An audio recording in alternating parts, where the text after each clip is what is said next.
प्रणाम सर।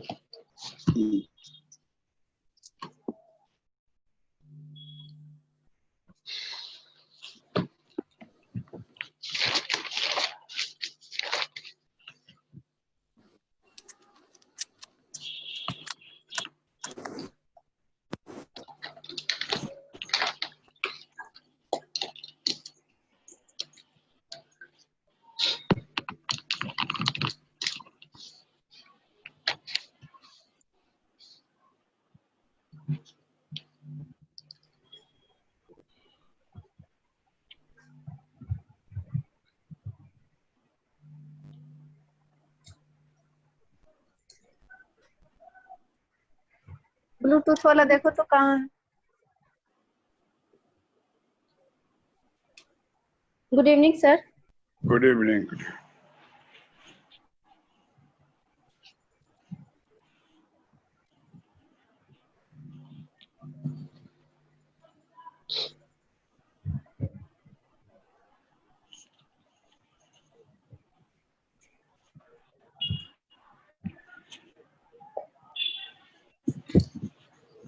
छोड़ दो, अभी इसे करते हैं।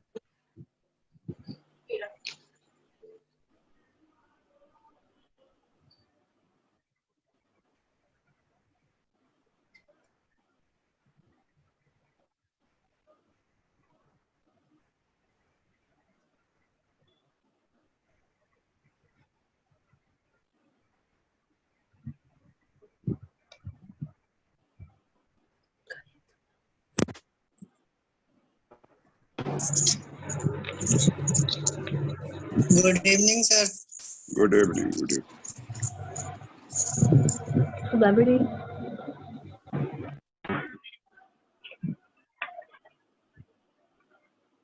सुनीता बेटा को कहो प्रणाम करेगा।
Marshall approach in microeconomics, three division of market.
synthesis of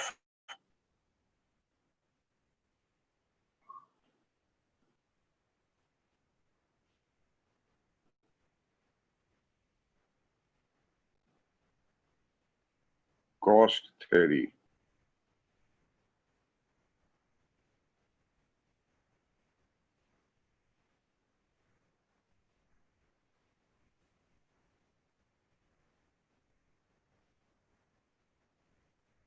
Utility theory.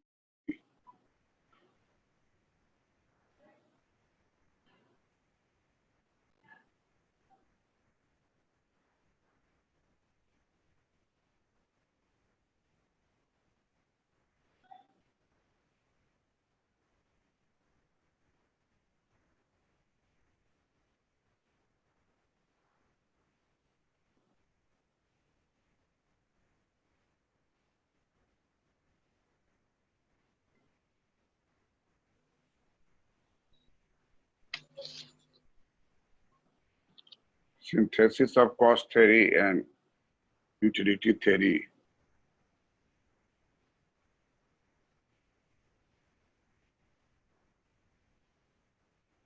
of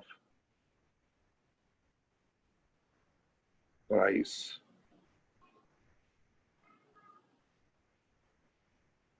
determination.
Economics में मार्शल को सबसे ज्यादा महत्व दिया जाता है। यूपीएससी के सिलेबस में, बीपीएससी के सिलेबस में कहीं भी कोई क्वेश्चन पूछा जाता है तो उसमें नंबर 1 पर मार्शल रहता है। इसलिए मार्शल के सारे कंसेप्ट को आपको नटसेल में जानना चाहिए और जहां वो पूछे उसको विस्तार करना चाहिए। 3 डिवीजन ऑफ मार्केट जो है, इसको उतार लिए आप लोग? जी सर। Yes sir. अब सबसे पहला क्या है? 3 डिवीजन ऑफ मार्केट।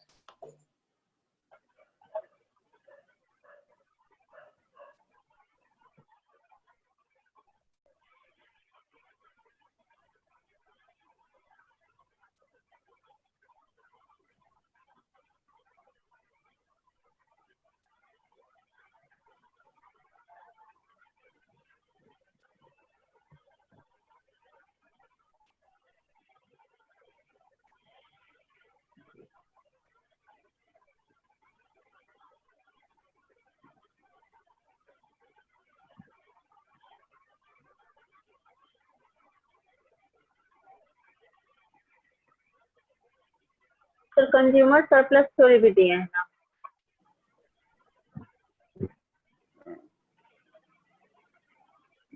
क्या गो हुआ है? पॉइंट क्या गो है? 9। 10वां कर दो कंज्यूमर सरप्लस। लिख लो हाथ से 10वां कंज्यूमर।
थ्री डिवीजन जो है, normal period, market period, normal period, secular period. कभी कभी लड़का जो है शॉर्ट रन लॉन्ग रन को भी गिनती में कर लेता है तो सेकुलर पीरियड छोड़िए देता है और 3 को इसी को मान लेता है, 1 2 3। तो वैसे नहीं करना है आपको। Market period, normal period, secular period. Market period हो गया आपका नंबर 1 पर है।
Market period number 1, number 2 normal period, number 3 secular period. जी। और शॉर्ट रन लॉन्ग रन जो है वो नंबर 2 का ही हिस्सा है। लिख लीजिए मार्केट पीरियड, पहले लिखिए heading. Market period very very short run है।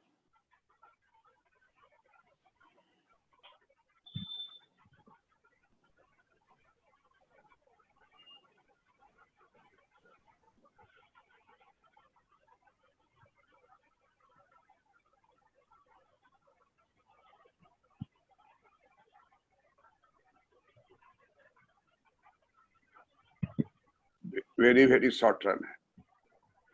और सेकुलर पीरियड जो है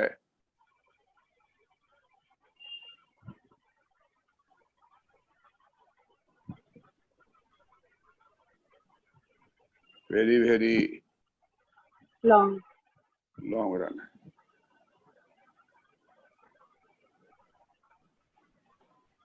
मार्केट पीरियड जो होता है, मार्केट पीरियड, उसमें सप्लाई कर्व वर्टिकल होता है। शॉर्ट रन में सप्लाई कर्व थोड़ा घसक जाता है। लॉन्ग रन में सप्लाई कर्व 3 तरह का होता है, डाउनवर्ड स्लोपिंग, हॉरिजॉन्टल और अपवर्ड स्लोपिंग।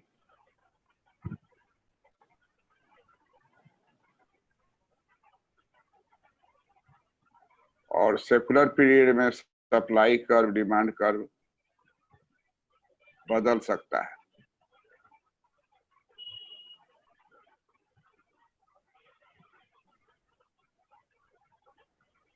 आमतौर पर सप्लाई कर्व जो है इसमें नहीं बदलता है, एक ही सप्लाई कर्व रहता है।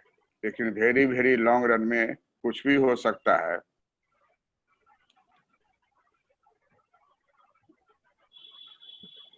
एक वर्ड है,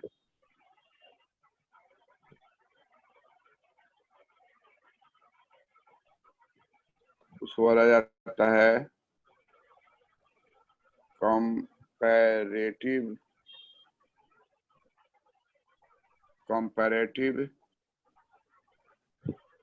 स्टैटिक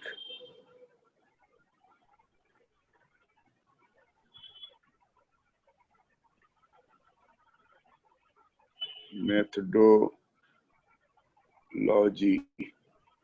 कंपैरेटिव स्टैटिक मेथडोलॉजी।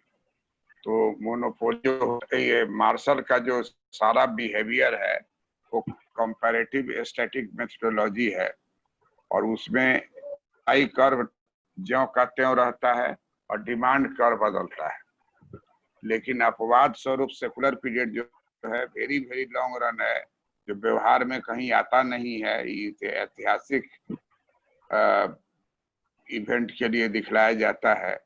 और इस केस में वेरी वेरी लॉन्ग रन जो होता है उसमें डिमांड सप्लाई बदल सकता है। मार्केट पीरियड में मूल्य निर्धारण जो होता है वो, या किसी भी मार्केट में मूल्य निर्धारण जो होता है उसका एक ही तरीका है, डिमांड इक्वल टू सप्लाई।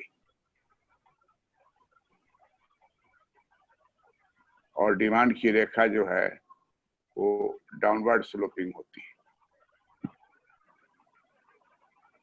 और सप्लाई की रेखा आमतौर पर अपवर्ड स्लोपिंग होती है।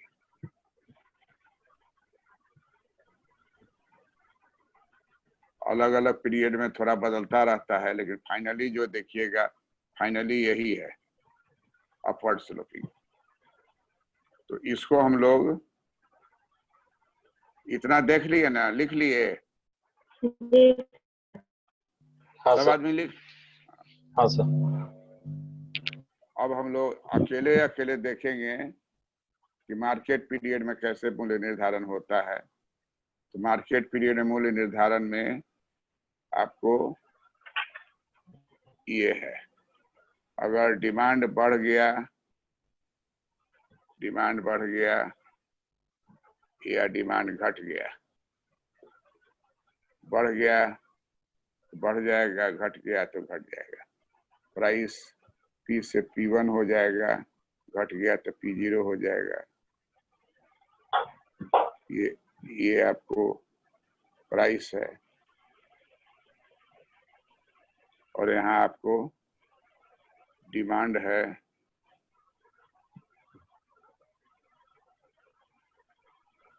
और सप्लाई है। डिमांड है और सप्लाई है। यहाँ देखिए ए बिंदु पर डिमांड बराबर सप्लाई है, एक दूसरे को काट रहा है। बी बिंदु पर भी आपको डिमांड बराबर सप्लाई है। सी बिंदु पर भी आपका डिमांड बराबर सप्लाई है। तो कहता है कि जहाँ डिमांड बराबर सप्लाई होगा वहीं पर मूल्य का निर्धारण होगा, और यहाँ जो वस्तु है वो है नाशवान वस्तु है। नाशवान वस्तु, नाशवान वस्तु का मतलब हो गया, ज्यादातर उदाहरण में दिया जाता है मछली।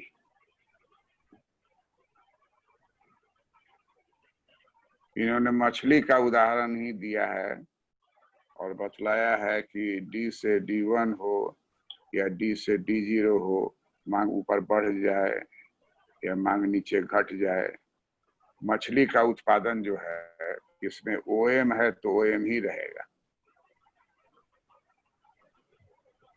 सप्लाई जो है वो फिक्स्ड है, इसलिए इसके ऊपर S बार कर दीजिए। S बार करने का मतलब है सप्लाई कांस्टेंट है।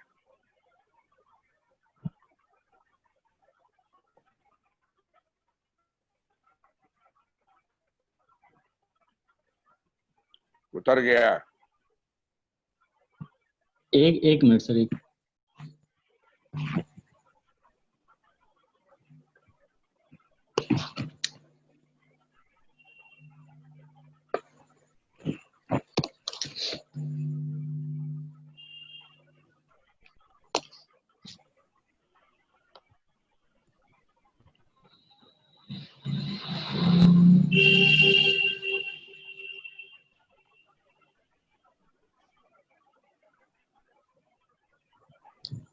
फिश मार्केट,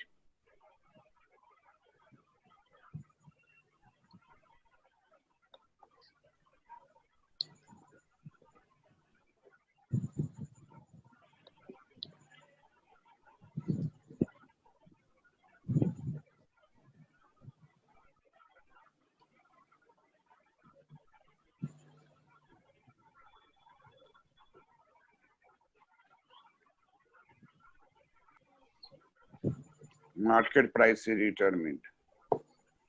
हो गया sir.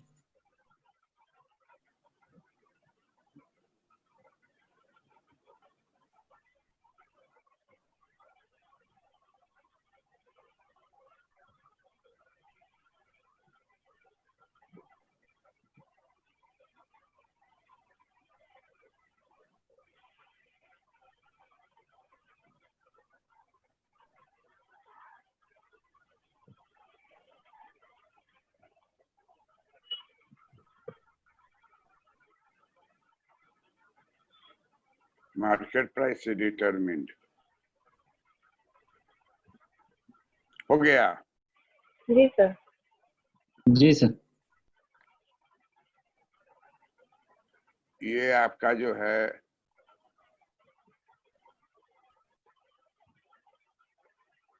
Perishable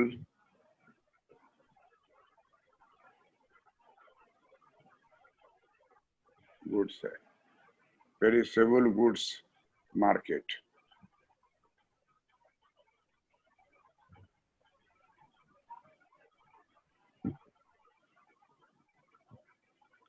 perishable goods market में फिश मार्केट लेते हैं, डिमांड बराबर सप्लाई होगा, market price is determined.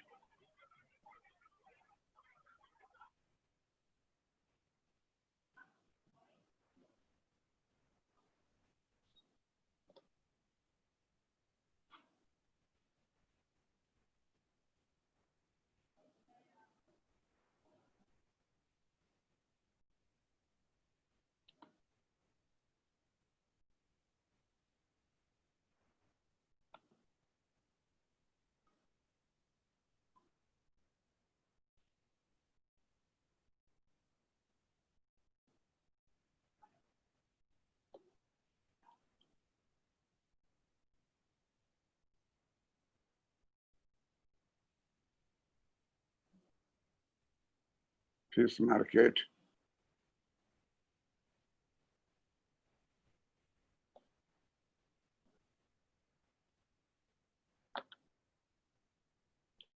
demand equal to supply.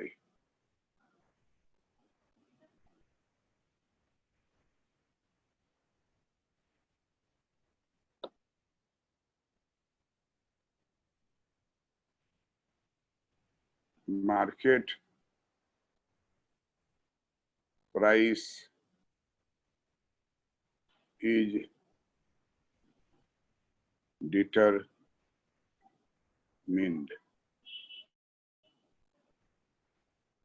Fish market demand equal to supply, market price is determined. ये perishable goods के case में है। सब लोग उतार लिए ना? जी sir. Yes, sir.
Market price determination आपका हो गया।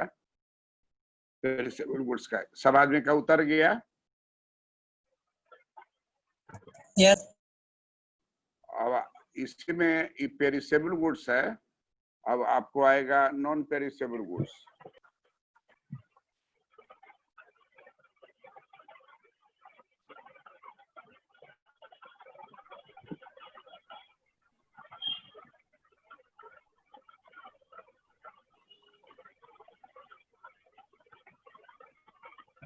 Non perishable goods,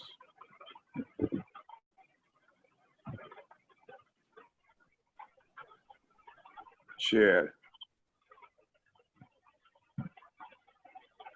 sold in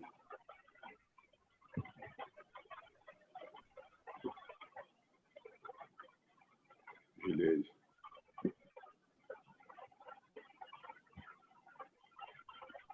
market। Share जो है, शेयर बना के विलेज बाजार में, विलेज हाट में लाके बेचने के लिए आता है। तो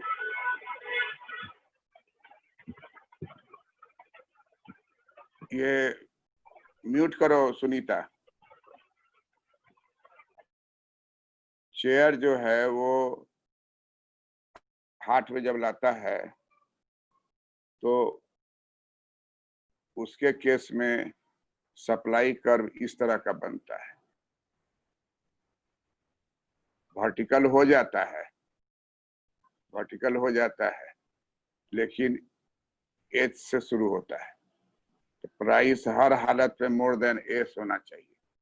अब यहाँ देखिए ये डिमांड है तो प्राइस हो गया ये ओपी, और डिमांड मान लीजिए घट गया D0 तो प्राइस हो जाएगा OP0, और तब यहाँ M बेचता था, यहाँ H बेचेगा।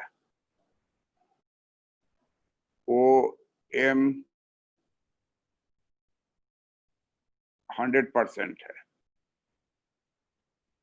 लेकिन OH जो है वो 80% है। 20% जो है वो वापस ले जाएगा, 20% वापस ले जाएगा।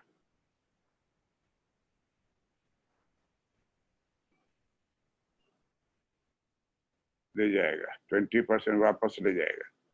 यहाँ 100% बेचेगा।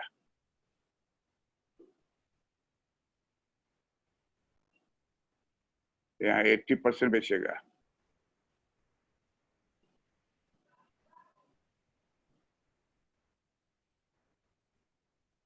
और यहाँ पर 20% वापस ले जाएगा। तो जो नहीं बेचेगा वो एरिया यही है, ये एरिया वो नहीं बेचेगा। दाम जब घट जाएगा, दाम घट जाएगा तो इतना एरिया वो बाजार में बेचने को तैयार नहीं होगा। वो इंतजार करेगा कि मूल्य फिर ए बिंदु पर जब मांग हमारी आएगी तब हम पूरा बेचेंगे। ये सप्लाई है और ये डिमांड है। डिमांड अगर घट के D0 हो गया, D से D0 हो गया तो वह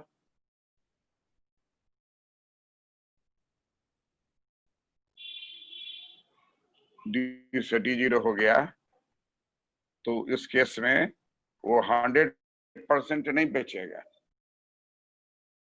मान लीजिए कि 80% बेच दिया तो 20% वापस ले जाएगा, और नीचे गिराइएगा तो 50% बेचेगा, 50% वापस ले जाएगा। और नीचे गिराइएगा, एच के नीचे लाइएगा, एच पर लाइएगा तो एच पर 0 हो जा रहा है। क्या हो जा रहा है?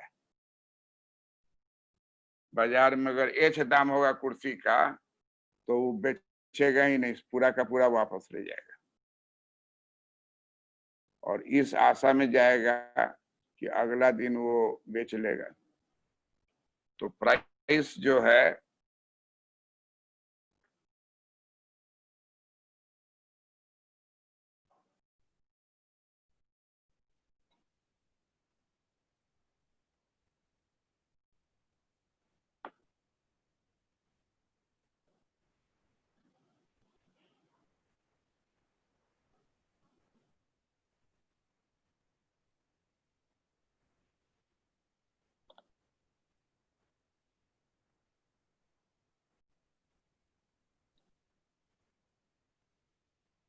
मार्केट प्राइस जो है वो पी रहेगा या ओपी जीरो, एच पर जीरो सप्लाई हो जाएगा। ये जनरली होता है नॉन पेरिसेबल गुड्स में। किस गुड्स में होता है? नॉन पेरिसेबल का केस में, Non-perishable goods. Non perishable goods में।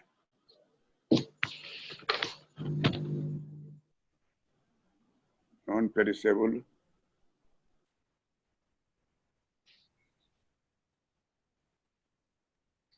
गुड्स। तो नॉन पेरिसेबल गुड्स का केस में चेयर का उदाहरण दिए कि चेयर बना करके लाया है, अब आपको चेयर लेना है तो लीजिए, न लेना है तो मत लीजिए। लेकिन बदमाशी मत बतिए कि ओपी में नहीं देंगे, ओएच पर दोगे तो मुस्कुराएगा देने वाला, दूल्हा पर देंगे। उतना में उसी के वजन का लकड़ी भी नहीं मिलेगा। लकड़ी जो है उसका भी कॉस्ट नहीं निकलेगा उसको, इसलिए वो एब और डिमांड हो रही है तो 100% अपने स्टॉक को वो देने को तैयार हो जाएगा। और जैसे ही डिमांड ओएम से घट के ओएच हो गया, और एच को हम क्या कर सकते हैं, एच जो हमारा है इसको घसका सकते हैं, देख रहे हैं एच घसक रहा है, लाल रंग का देख रहे हैं घसक रहा है, हाँ वेरी करा देख सकते रहे हैं। लाल रंग घसक रहा है। एच घसक सकते, यहाँ अगर आ गया तो जीरो हो जाएगा। इसलिए हर हालत में ये एच जो है खतरा का निशान है, इससे घटेगा तो और घटेगा और घटेगा और घटेगा और घटेगा और घटेगा और घटेगा। तो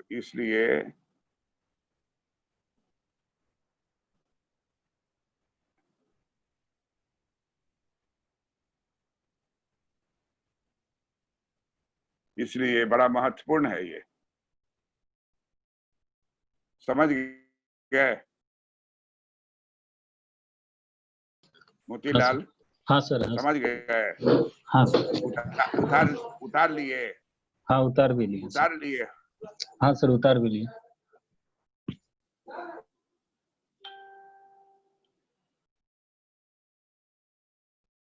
अब देखिए नॉर्मल पीरियड में क्या होता है, सो देखिए ये है शॉर्ट रन नॉर्मल पीरियड और ये वाला है आपको मार्केट पीरियड।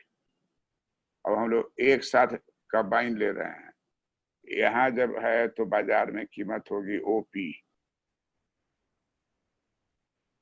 लेकिन अगर मांग बढ़ करके यहाँ मांग आ गया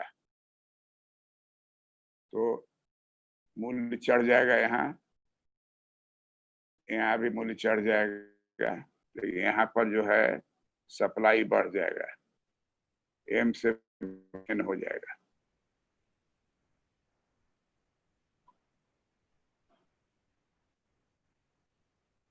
ए बिंदु है, मार्केट पीरियड हो जाएगा तो चल जाएगा बी बिंदु पर, लेकिन मार्केट पीरियड नहीं करके नॉर्मल पीरियड लेते हैं तो सी बिंदु। प्राइस पी है, चढ़ के हो जाएगा P2, यहाँ प्राइस चढ़ेगा लेकिन कम चढ़ेगा। सप्लाई यहाँ कांस्टेंट है, लेकिन अल्पकाल में सप्लाई बढ़ जाएगा।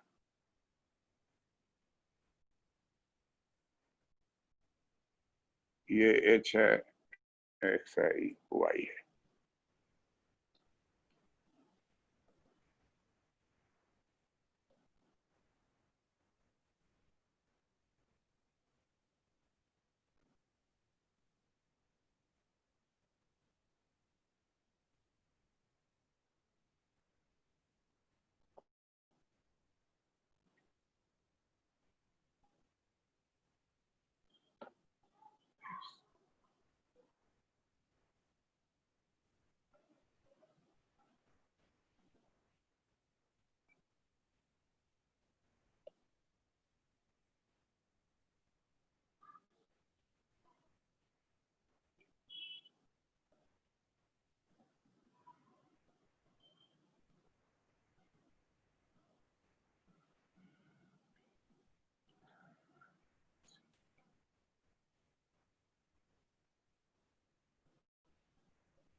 Short run normal period supply,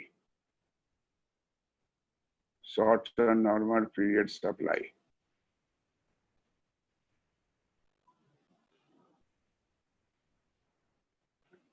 short run normal period supply, और ये डिमांड हो गया D1, डी है, डी से हो गया D1, डी है, डी से हो गया D1।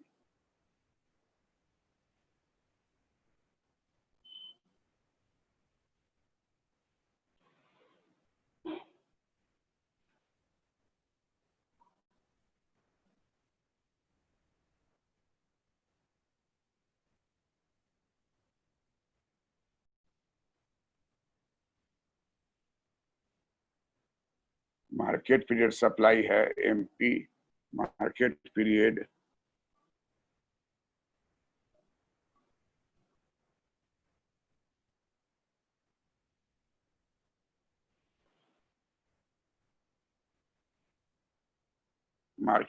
सप्लाई है, short run normal period supply है। प्राइस जो है वो यहाँ से उछल के यहाँ चला जाएगा, लेकिन इस केस में यहाँ से उछल के यहीं तक जाएगा, तो प्राइस में उछाल आएगा। मार्केट पीरियड से तुलना कीजिएगा तो प्राइस जंप कर गया OP से OP2, लेकिन नॉर्मल पीरियड जब रहेगा तो प्राइस बढ़ेगा, OP से बढ़ के हो जाएगा OP1, OP से बढ़ के हो जाएगा OP1।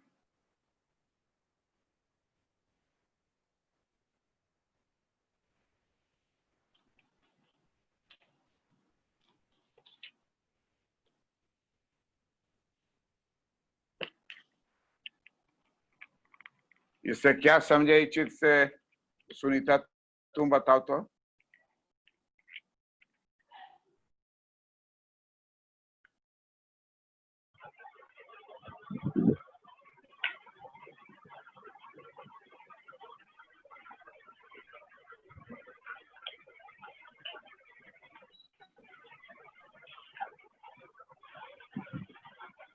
इस चीज से क्या समझ में आ रहा है? सर जब वस्तु का ये मांग बढ़ती है हाँ। तब मूल्य OP से OP1 हो जाता है और किस सप्लाई बाजार भी में? बढ़ जाता है। किस बाजार शॉर्ट में? Run normal period, normal period. उद्देश्य तुम बताओ तो क्या समझे? मार्केट पीरियड का सप्लाई कर्व कांस्टेंट है और शॉर्ट रन नॉर्मल पीरियड में डिमांड बढ़ने के कारण प्राइस भी राइज कर गया और आउटपुट भी बढ़ गया। आउटपुट M से N हो गया और प्राइस OP से OP1 हो गया। मार्केट पीरियड में क्या हुआ? मार्केट पीरियड सप्लाई कर्व स्थिर है सर, कांस्टेंट है शॉर्ट रन नॉर्मल पीरियड में, और यही कारण से बहुत ज्यादा प्राइस भागा है ऊपर। जी सर। प्राइस बहुत ज्यादा भागा है, इसका कारण यही ना है। हाँ, मार्केट पीरियड का प्राइस जंप है, सप्लाई कांस्टेंट है। हाँ, डिमांड भाग गया ऊपर, डिमांड D से D1 हो गया। हाँ। मोतीलाल तुम क्या समझे? सर जैसे मार्केट पीरियड वाले केस में तो सप्लाई कांस्टेंट था, और यहाँ पर देखा जा रहा है कि जब शॉर्ट रन नॉर्मल पीरियड में डिमांड में जो चेंज आ रहा है उसके वजह से प्राइस में भी फ्लक्चुएशन हो रहा है, P से P1 चला जा रहा है। जो एक स्टैंडर्ड था सर डिमांड सप्लाई के मामले में प्राइस, वो प्राइस में चेंजेज हो रहा है, वो P1 में कन्वर्ट हो जा रहा है। लेकिन सर मार्केट पीरियड में तो सप्लाई कांस्टेंट माना गया है, वहां पर फिर एक चेंज दिख रहा है जब D1 हो रहा है। शॉर्ट रन पीरियड में चेंज होने की वजह से सप्लाई में चेंज हो गया और वो P1 प्राइस हुआ, लेकिन वही केस में प्राइस P2 में कन्वर्ट हो जा रहा है। जब मार्केट पीरियड के केस को हम लेते हैं तो हाँ प्राइस P2 हो जा रहा है। इसका मतलब सर मार्केट पीरियड में सप्लाई कांस्टेंट होने की वजह से प्राइस में एक नया उछाल होता है जो P1 की अपेक्षा P2 में कन्वर्ट होता है, जो मैक्सिमम हो जा रहा है सर यहाँ पे। शॉर्ट रन में जो सप्लाई बढ़ता है उसका कारण बतलाते हैं मार्शल कि मार्केट पीरियड में कुछ घंटे का बाजार होता है। हाट जो लगता है वो 4 जी घंटा 3 घंटा के लिए लगता है, तो उस जी समय अगर डिमांड बढ़ गया तो प्राइस बढ़ेगा, सप्लाई नहीं बढ़ेगा, जो हम पीछे ना देखे हैं। जी लेकिन नॉर्मल पीरियड में 15 दिन के बाद बहुत गांव में देखिएगा 15 दिन पर एक बार वहां लगता है, तो जो वो ज्यादा बड़ा होता है वहां ज्यादा दूर दूर से लोग आता है। वो तो अनुमंडल वहां क्या होता है कि सप्लाई जो है वो बढ़ा देता है। कैसे बढ़ाता है? मार्शल लिखते हैं कि कोई नया आदमी नहीं आएगा मार्केट में, लेकिन जो पुराना आदमी है वो अपने टूटे हुए नाव को ठीक कर लेगा और उसको नदी में उतार देगा, टूटा हुआ जाल को बुन करके नदी में उतार देगा। इस तरीके से उसका इंस्ट्रूमेंट की संख्या क्या हो जाती है? बढ़ जाती है, बढ़ जाती है। बढ़ जाती मछली है। ज्यादा, हाँ, आपूर्ति बढ़ जाती और है। मछली जो है पहले से पूर्ति थोड़ी सी बढ़ जाएगी, बहुत ज्यादा नहीं बढ़ेगी। बहुत ज्यादा बढ़ने के लिए नया तालाब खोदना होगा, तो दीर्घकाल होगा, दीर्घकालिक हो जाएगा। अल्पकाल में अपना नाव अगर टूटा फूटा है तो उसको ठीक ठाक करके उतार देगा। मान लीजिए पैसेंजर को ले जाता है इस किनारे से उस किनारे, तो उसमें एक आध खेप कम कर देगा। इस सामान तरीके ढो से लेगा। मछली को 15 दिन के बाद वाला जो मार्केट होगा उसमें सप्लाई M के बजाय N हो जाएगा, और इसलिए बाजार में, उस बाजार में बहुत लोग पहुंचेगा 15वां दिन मार्केट में, तो वहां उसको कम दाम पर मिल जाएगा, क्योंकि वो नॉर्मल पीरियड मार्केट है।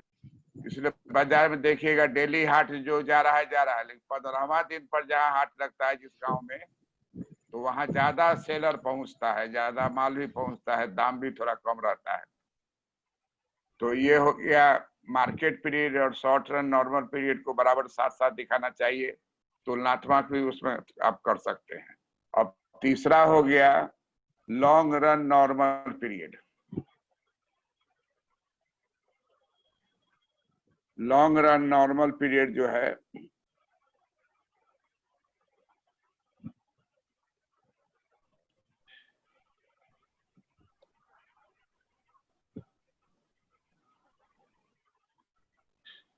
Long run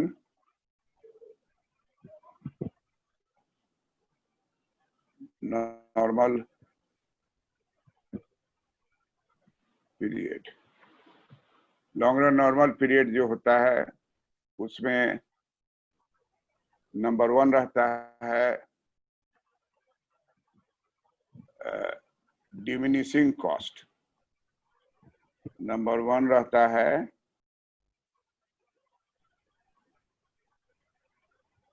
diminishing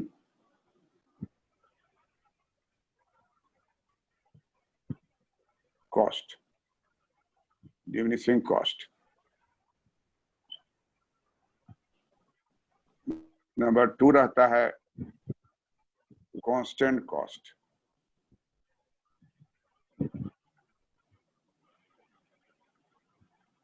constant cost.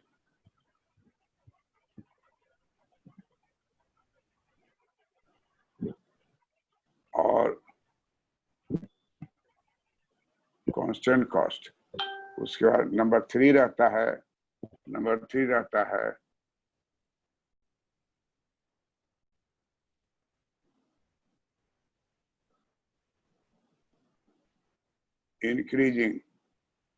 Increasing cost.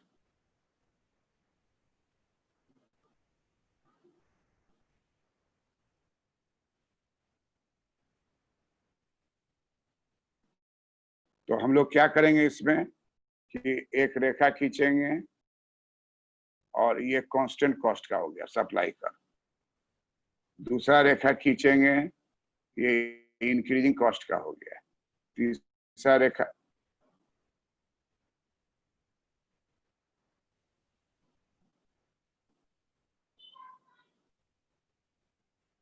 तीसरा रेखा खींचेंगे तो ये डिमिनिशिंग कॉस्ट हो गया।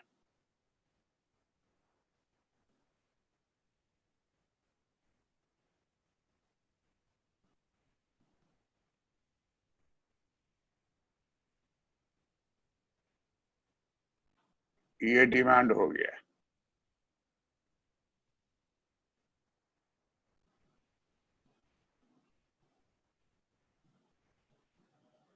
अब यहां देखिए कि प्राइस P1 है, चाहे नंबर 1 केस हो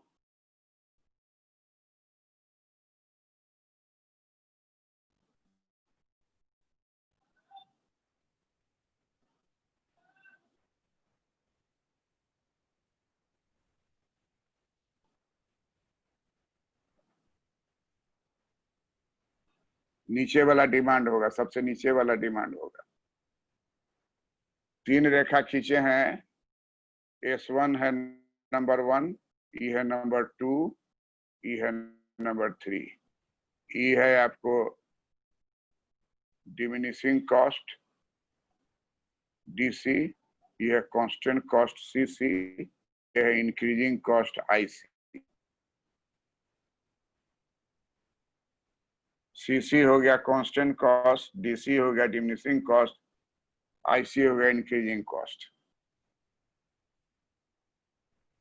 अब आप देखिए कि जो डिमांड रेखा आपका है वही डिमांड रेखा अब बढ़ गया, बढ़ के हो गया D1। तो प्राइस जो है इसमें जो वेरिएशन हुआ, प्राइस वेरिएशन जो हो रहा है वो 3 तरह का हो रहा है। यहाँ पर देखिए प्राइस घट गया, यहाँ प्राइस ज्यों का त्यों है, यहाँ प्राइस घट गया, यहाँ प्राइस ज्यों का त्यों है, यहाँ प्राइस बढ़ गया, यहाँ प्राइस बढ़ गया। तो निष्कर्ष क्या निकलता है कि इक्विलिब्रियम A पर है, लेकिन अगर मांग में परिवर्तन होता है तो इक्विलिब्रियम B पर चला जाएगा या C पर चला जाएगा या D पर चला जाएगा। स्मॉल लेटर ABCD का प्रयोग कीजिए तो इसको आसानी से लिखा गया ABCD। A से अगर B पर चला गया तो DC का केस है, डिमिनिशिंग कॉस्ट का, तो प्राइस घट जाएगा, प्राइस घट जाएगा। और अगर C पर चला गया तो ये है कांस्टेंट कॉस्ट, प्राइस ज्यों का त्यों रहेगा। D पर चला गया तो इंक्रीजिंग कॉस्ट है, प्राइस आपका बढ़ जाएगा। तो इस तरीके से हम लोग पाते हैं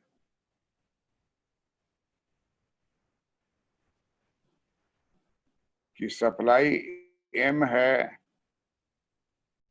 M से बढ़कर M1 हो सकता है,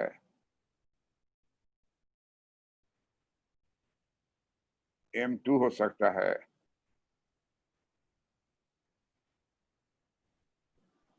या M3 हो सकता है, M3 हो सकता है। तो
तो हम लोग का ये लॉन्ग टर्म नॉर्मल पीरियड है। क्लियर है? सर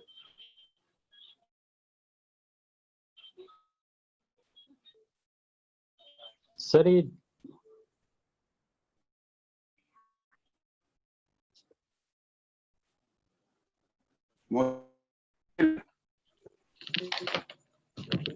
सर आवाज आप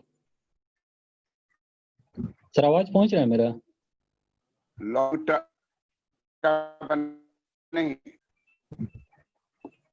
सर आपका आवाज क्लियर नहीं आ पा रहा सर।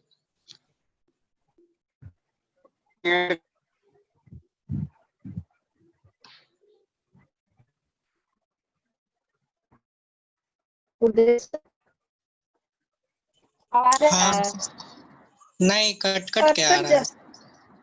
आ रहा है ना, और फिगर भी कट जा रहा है। वही सर का हाँ आवाज बहुत क्लियर नहीं आ पा रहा था। कुछ डिस्टर्बेंस से बार बार कट जा रहा है। और नेटवर्क का अभी कुछ है। अभी होस्टिंग में हम हैं। चलो पढ़ाओ फिर। तब तो हम पूछ लेते हैं, डिमिनिशिंग कॉस्ट वाला जो रेखा है वो कैसे बन रहा हाँ है वहाँ पे? डिमिनिशिंग कॉस्ट वाला, जैसे डाउनवर्ड स्लोपिंग है ना सप्लाई वाला, हाँ हाँ हाँ, तो वहाँ पर इसका ए मतलब से बी बिंदु पे जो जाता है जब डिमांड बढ़ता है तो। हाँ हाँ तो डिमांड जैसे बढ़ा, ए से बी बिंदु पे पहुंचा, तो वहाँ पर हम्म, सप्लाई, इसका मतलब सप्लाई का मात्रा बढ़ जा रहा है तब ना कॉस्ट डिमिनिश कर रहा है। हाँ M3 हाँ, तक पहुंच M3, रहे हैं, तो M3 हाँ तो हाँ सबसे ज्यादा है ना, ओरिजिन से ज्यादा दूरी पे है। हाँ, सबसे ज्यादा भी है। ओ M3 हो जाएगा ये। ओ M3 सबसे ज्यादा दूरी तय हाँ कर रहे हैं। हाँ, वही चीज समझना था। आपूर्ति मतलब बढ़ जा रही है, हाँ आपूर्ति सप्लाई, वहाँ पे बढ़ रहा है। जी जी, और प्राइस भी कम हो जा रहा है। प्राइस गिर रहा है। हाँ, वो तो लाजमी हम्म है कि जब ज्यादा हो जाएगा तो प्राइस उसका वैल्यू घट जाएगा। लेकिन वही घट जाएगा। Long long run normal period है ना, लॉन्ग रन में जबकि एडजस्टमेंट का संभावना बढ़ जाता है ना, हम्म, तो सप्लाई क्यों बढ़ाया जा रहा है हाँ वही सर। चीज समझ।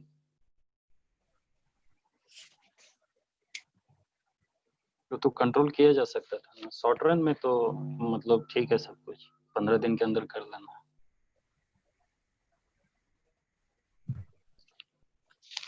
नहीं समझे आप क्या बोल रहे हैं। मेरा ये कहना था ना, लॉन्ग रन में तो तीन तरह का सर सप्लाई के लिए कर्व बता रहे थे ना। हम्म, एक तो पैरेलल टू ओरिजिन होगा, एक डाउनवर्ड स्लोपिंग होगा, एक अपवर्ड ऐसे स्लोपिंग बोले होगा। ना, डिमिनिशिंग, कांस्टेंट और डिम इंक्रीजिंग, तीन हाँ, कंडीशन। हाँ तीन कंडीशन बन रहा है। तो लॉन्ग रन में हम्म, फिर डिमिनिशिंग कॉस्ट का कैसे ये हो रहा है, स्थिति बन रहा है, जबकि कांस्टेंट और इंक्रीजिंग तो समझ में आ रहा है, डिमिनिशिंग का केस कैसे बन रहा है? सप्लाई का पार्ट में किस तरह का चेंज, अगर सब कुछ सही है तो फिर सप्लाई के पार्ट को एडजस्ट किया जा सकता था, या वर्स्ट केस कंसीडर करके चला जा रहा है। बात तो है। जैसे सर लॉन्ग रन पूछिए। में तीन तीन कर्व बता रहे हैं ना सर, एक तो हम्म डाउनवर्ड स्लोपिंग बता रहे हैं सप्लाई के लिए, एक पैरेलल टू ओरिजिन मतलब ओरिजिनल लाइन के लिए बता रहे हैं, और एक हम्म, बता रहे हैं कि अपवर्ड स्लोपिंग होगा। असल में मास्टर ये तीनों का दिए थे ना, तो ये तीनों लेके अच्छा पूछ लीजिएगा सर से। शायद बढ़ाने से पहले सर एक एजम्पशन बताए थे, कंपैरेटिव स्टैटिक मेथोडोलॉजी, वही शायद यहाँ हाँ पे हाँ, हाँ हाँ, वही सही। वो चीज तो है, मतलब कंसिडरेबल है ना, यही बात हम कहना चाह रहे हैं। हाँ। मतलब इसको उद्देश्य तुम अंडरस्टूड बताओ तो, लेकर ये चल। कॉम्परेटिव स्टैटिक जो मेथोडोलॉजी है, ये क्या कहता है उद्देश्य? हमको ठीक से नहीं पता है इसके बारे में।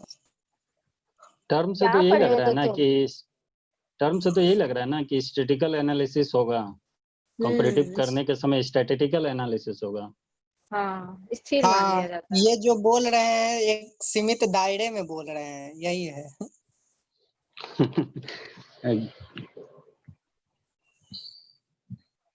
सप्लाई अब कर फिक्स रहेगा।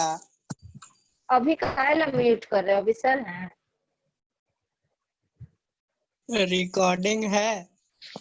इंड कर दे, इंड मेरे में दिखा रहा है सर का ज्वाइन नहीं होगा लगता है। नहीं इंड मत करो, हो सकता है आ एंड जाए। नहीं, सर का बिना परमिशन से एंड करना ठीक नहीं है। आ वेट जाएगा। कीजिए। एक दिन और सर इसके विषय में बोले थे, कॉम्परेटिव स्टैटिक मेथोलॉजी, हम ठीक से समझे नहीं। एक दिन और पूछने के लिए थे, लेकिन कभी सर यूज नहीं किए तो हम नहीं फिर बोले। आज थोड़ा सा समझ लिया जाएगा, क्योंकि भूल जाता है अभी डिपेंडेंसी यहीं से। पूछने के लिए। हाँ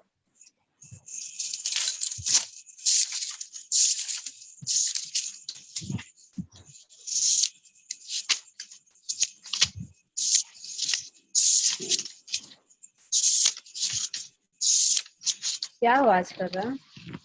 पेज पलट रहा है उसका। पेज कोई पलट, अभी है क्या आवाज कर रहा है? पेज पलट रहा होगा, पीछे देखना चाह रहा होगा।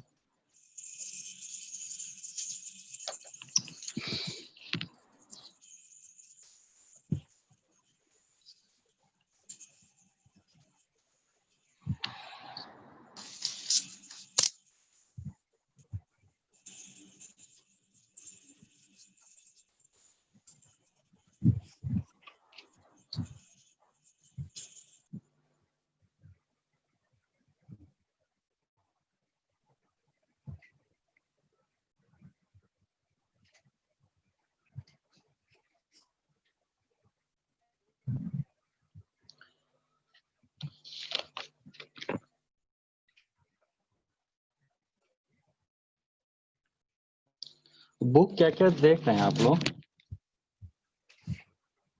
बुक तो मेरे पास है, आहूजा का है बस। आहूजा वाला तो हम दोनों लेके आए हैं आज, और ये लेके आए थे झिंगन का अंतर्राष्ट्रीय अर्थशास्त्र दिया था। हाँ झींगन का ठीक है, वही दोनों मेरे पास भी है। लेकिन कॉन्सेप्ट उतना क्लियर नहीं होता है जब तक पढ़िएगा नहीं सर से। सर का मैटर क्या है ना, हमको अब समझ में आ रहा है कि सर के पास पढ़ने के लिए, जैसे आईआईटी आदमी क्वालिफाई करता है आईएससी का अच्छा से पढ़ाई करके, उसी तरह सर के पास पढ़ने के लिए सबसे पहले अपना बेसिक पूरा क्लियर होना चाहिए। और वही पोर्शन सर अच्छा से समझा दे रहे हैं। जैसे ग्राफ देख के आदमी भाग रहा था, अब आदमी ग्राफ की तरफ मूव कर रहा है।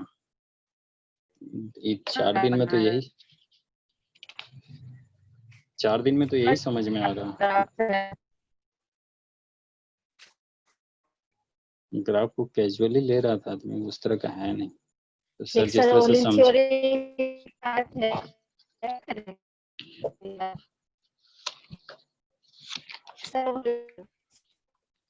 आवाज आवाज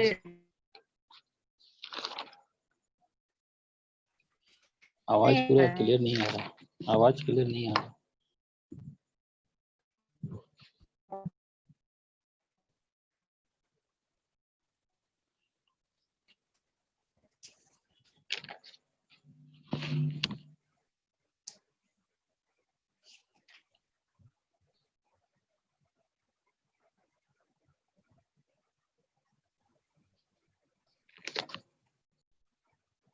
पूर्ण प्रतियोगिता बाजार में भी सर मार्शल का ही ये कॉन्सेप्ट दिया था मार्केट का।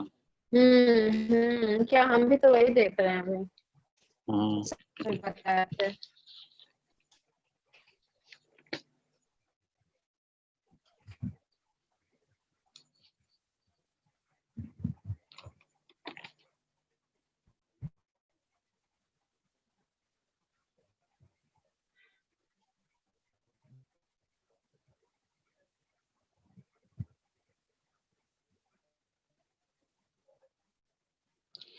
वही S1 है, उत्पत्ति लागत ह्रास नियम वाला, जो शॉर्ट टर्म वाला था ना, सबसे नीचे वाला जो डिमिनिश कर रहा था कॉस्ट को। ये थोड़ा सा क्लियर करवा लेंगे।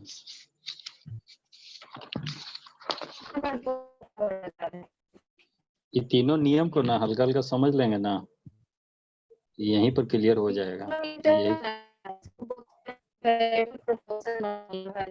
आवाज क्लियर नहीं आ रहा।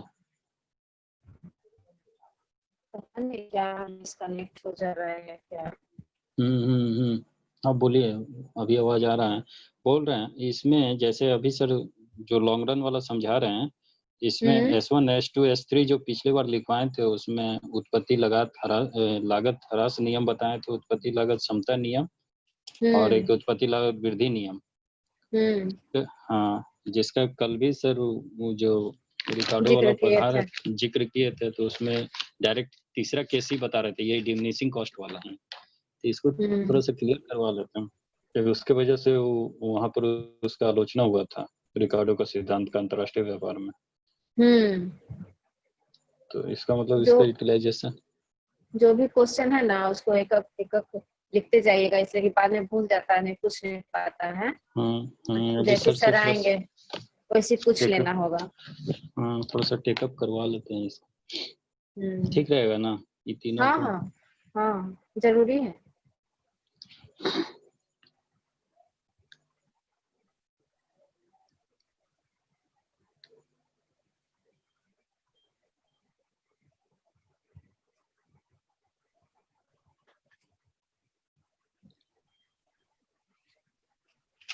उद्देश्य चला गया? शायद नहीं है क्या?